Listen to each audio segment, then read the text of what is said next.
Hi friends. അപ്പോൾ വീരധീരസൂരൻ നമ്മുടെ ചിയാൻ വിക്രത്തിൻ്റെ പടം അപ്പോൾ ഇന്നലെ റിലീസായി പടം. ഇന്നലെ നമുക്കറിയാം എമ്പുരാൻ്റെ ആ ട്രെൻഡിൻ്റെ ഇടയിൽ ഈ പടം ആരും അറിഞ്ഞില്ലെന്ന് തന്നെ പറയാം. വളരെ കുറച്ച് സ്ക്രീനുകൾ ഉണ്ടായിരുന്നുള്ളൂ. ഇന്നലെ രാവിലെ പടം കണ്ടല്ലേ. ഓക്കെ, അപ്പം ഞാൻ ഇന്നലെ സെക്കൻഡ് ഷോ ആണ് പടം കാണുന്നത്. കൊച്ചിയിൽ നിന്നാണ് പടം കാണുന്നത്. ആളുകൾക്ക് വളരെ കുറവായിരുന്നു, ഒരു 50% താഴെ ആളുകളുണ്ടായിരുന്നുള്ളൂ.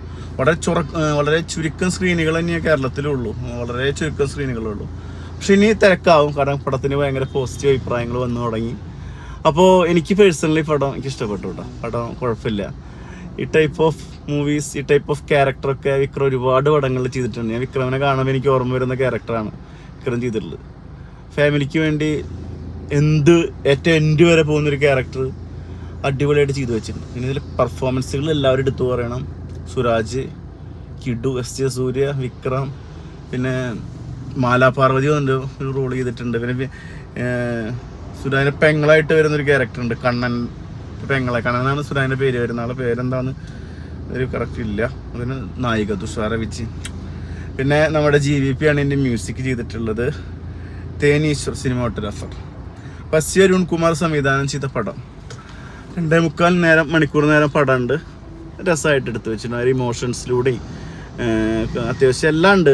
പ്രണയം, അതുപോലെ തന്നെ റൊമാൻസ്, ഫാമിലി, ഇമോഷൻസ്, ഫൈറ്റ് എല്ലാം ഉണ്ട് ഈ പടത്തിൽ. അങ്ങനെ പോകുന്നൊരു പടം കണ്ടിറങ്ങിയ സമയത്ത് എനിക്ക് തോന്നിയൊരു ഫീൽ എന്ന് വെച്ചാൽ, ഇങ്ങനത്തെ പടം വിക്രം ഒരുപാട് പടങ്ങൾ ചെയ്തിട്ടുണ്ട്. എന്നാൽ കൂടി നമുക്കറിയാം, നമ്മുടെ നാട്ടിലൊക്കെ എന്തെങ്കിലും ഒരു തെറ്റ് ചെയ്ത് അല്ലെങ്കിൽ ഗുണ്ടയായിട്ട് നടന്ന ഒരാൾ പിന്നെ ഒതുങ്ങി ജീവിക്കുകയാണ്. അതൊക്കെ അടുത്ത് എല്ലാം ഒഴിവാക്കിയാൽ ഇപ്പോൾ കള്ളുടിച്ചിരുന്ന ആളൊരു കള്ളുകൂടി നിർത്തുകയാണ്.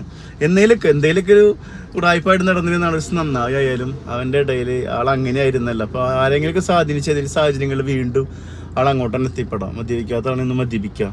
അല്ലെങ്കിൽ ഗുണ്ടായിരുന്ന ആളാണെങ്കിൽ പണ്ടത്തെ എന്തെങ്കിലും കമ്മിറ്റ്മെൻറ്റ് പറഞ്ഞിട്ട് വീണ്ടും അയാൾക്ക് വേണ്ടിയിട്ട് അയാളൊന്ന് എന്തൊരു മിനിറ്റിലേക്ക് പണിയുള്ളതെന്നൊക്കെ പറഞ്ഞിട്ട് ഇറങ്ങാം.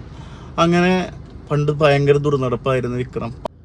അപ്പോൾ അങ്ങനത്തെ ഒരു പക്ക ഗുണ്ടായുസായിട്ട് നടന്നിരുന്ന ആൾ കല്യാണം കഴിഞ്ഞ് നന്നായി. അവിടെ നിന്നുണ്ടാകുന്ന മാറ്റങ്ങൾ, അങ്ങനെ ആൾ ഒതുങ്ങി ജീവിക്കുന്ന ഒരു പലചരക്കടയൊക്കെ ആയിട്ട് അതിൻ്റെ ഇടയിൽ വീണ്ടും ഒരു പ്രശ്നത്തിൽ പഴയ മുതലാളിക്ക് വേണ്ടിയിട്ട്, പെരിയവർക്ക് വേണ്ടിയിട്ട് ഇടപെടുന്നൊരു വിഷയം.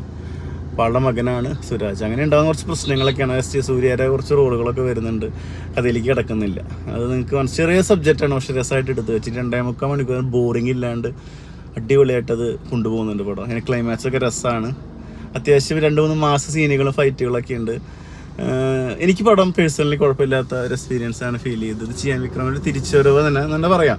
കുറച്ച് കാലമായി ആൾക്കൊരു നല്ല ഹിറ്റ് കിട്ടിയിട്ട്. അപ്പോൾ ഈ പടം നല്ല ഹിറ്റാവട്ടെ.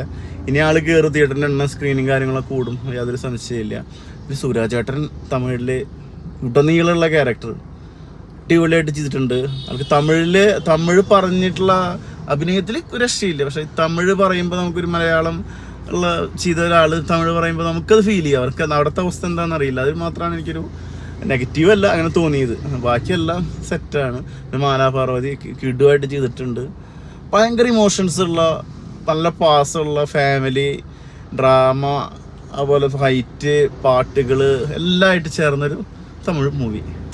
കുഴപ്പമില്ല. തിയേറ്ററിൽ പോയി കണ്ട് എക്സ്പീരിയൻസ് ചെയ്യാൻ പറ്റിയൊരു മൂവി. നിങ്ങൾ കണ്ടിട്ട് നിങ്ങളുടെ അഭിപ്രായങ്ങളൊക്കെ അറിയിക്കുക. എനിക്ക് പേഴ്സണലി പടം ഒരു കുഴപ്പമില്ലാത്ത എക്സ്പീരിയൻസാണ് ഫീൽ ചെയ്തത്. ബൈ.